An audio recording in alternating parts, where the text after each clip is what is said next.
galing ang Panginoon sa pamamagitan ng oras ng inyong naman.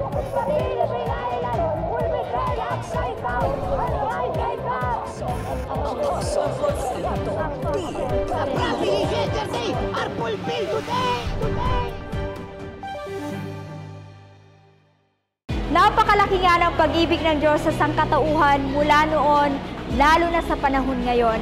At isa sa mga dakilang ginagamit niya upang ihayag ang kanyang napakalaking pag-ibig ay ang programang Mission of Love, Love in Action, na ngayon nga ay 16 na taon nang nagiging biyaya at pagpapala sa di mabilang na buhay. Bumuhos ng iba't ibang pasasalamat na may kasamang patak ng mga luha sa ika-16 na anibersaryo ng programang Mission of Love, Love in Action. Noong year 2008, kinausap po ako ng Diyos patungkol sa bagay na ito.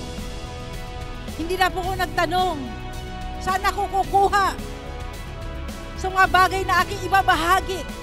Wala ako. Subalit, pag tayo po talaga'y susunod, pag wala ka, magkakaroon ka para maipaabot ang pag-ibig ng Diyos. Ang nature po ng love ay ito.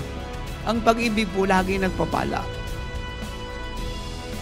Pag miniti mo yung pangangailangan ng kapwa mo, nagtanim ka ng pangangailangan nila, aani ka ng pangangailangan mo ang Diyos yung magpapaani sa iyo. Tinuturo ko po siya yung sikretong tagumpay. Hindi lang po ito epektibo, ito po ang sikreto. Ito ang sikreto. Love always bless. Libo-libo ang pinagpala ng Diyos sa ika-16 na anibersaryo nito na ginanap sa City of Santa Rosa Multipurpose Complex nito lamang Biyernes, ika-23 ng buwan ng Agosto. Maaga pa lang ay dumagsa na dito ang ating mga kababayang mula pa sa iba't ibang lugar ng Calabarzon, Metro Manila, maging sa 3 malalaking pulo ng bansa ay naroon. Mula sa mga manggagawa ng Diyos, mga may sakit at karamdaman na umaasa ng kagalingan, maging ng kalayaan at kaligtasan, silang lahat ay naroon. At hindi nga sila binigo ng Diyos. Mayroon pong nakaharap po sa kanya pong tiyan at hindi po siya nakakatayo, hindi po siya nakapaglakad, hindi po siya nakakatalon. Bunga po sa kirot nito at hindi po siya nakakatulog. Pero si nanay po'y kanina pa po umiiyak, tuwang-tuwa. Dahil ayon po sa kanya na wala daw po lahat ng ito, siya po'y pinagaling natin Diyos na buhay. Tuwang-tuwa po kayo sa dami ng sakit nyo na Opo, pinagaling ni kasi Jesus. po kanina dapat alas 3 po isasalang po nila ako. Kasi po doon sa ultrasound wala po silang makita. Kasi scan, wala din po. Sabi niya alas 3 kailangan ay baakin. 23,000 po ang bill. Sabi ko, kanina, Lord, hindi ako pupunta ng ospital. Nakita ko po sa hindi. Doon po ako pupunta sa hiling. Alam ko po nandun si Lord. So dapat po ngayon alas 3 ng hapon ng operahan po siya. Amen. Hindi siya nagpunta sa hospital, dito siya nagpunta. Ano nangyari sa inyo? Ito po, wala na po. Amen. Wala na po. Hindi na po. Tuwa po si nanay. Parang gusto niya pong tumakbo rito sa palibot na to. Kasi magaling na po yung tuhod niya. Kumusta na po kayo?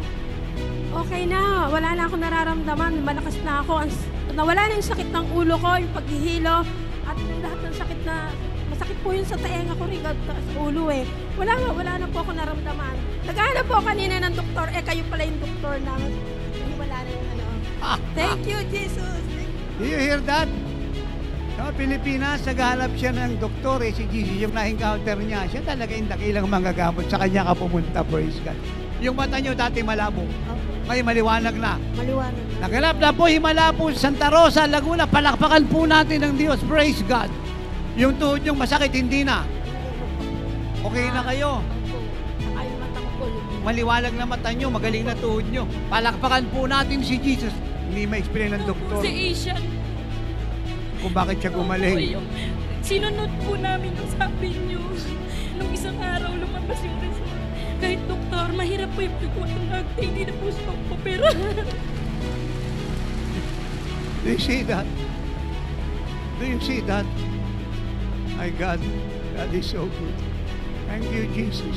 Nagulat po siya, bigla pong pumanta yung dito po sa side na to at doon po sa kabila, nilusaw po ng Diyos yung bukol sa puson po ni ate. Lakasan niyo po yung palakpak sa kabutihin ng Diyos. Maraming salamat po, Lord Jesus. Pinagaling niyo ako. Matagal na po ito. Halos 2 taon na mahigit kong dinaramdam. Pero ngayon po, pinagaling niyo ako agad-agad. Magaling na po ako. At wala na po yung paghihinga ng aking dibdib. Tapos malinaw na po ang aking mga mata. At pinagaling po ako ng Diyos na buhay. Praise the Lord. Si tatay po 4 na beses na stroke. Yung kalahating katawan niya po patay, walang buhay. Kaya hindi po siya gaanong nakakalakad. Ngayon po, may pakiramdam na yung katawan niyo. Malakas na po. Buhay na. Asawa ng Diyos. Sino po nagpagaling sa inyo? Si Jesus po. Dati hindi kayo makalakad ng maayos. Opo. Takbo.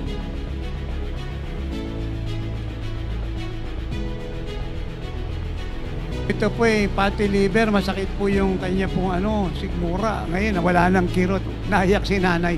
Wala na po kayo nararamdaman. Wala na po. Thank you, Jesus. Sa pong malakas na palakpak sa Panginoon. Tuwa po siya nung narinig niya na pupunta kayo ng Laguna. Sabi niya, nung nakita pa lang kayo ni nanay pagpasok, pinagaling na siya ng Diyos.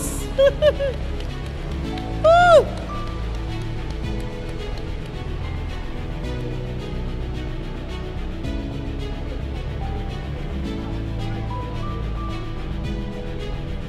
Kanya po yan.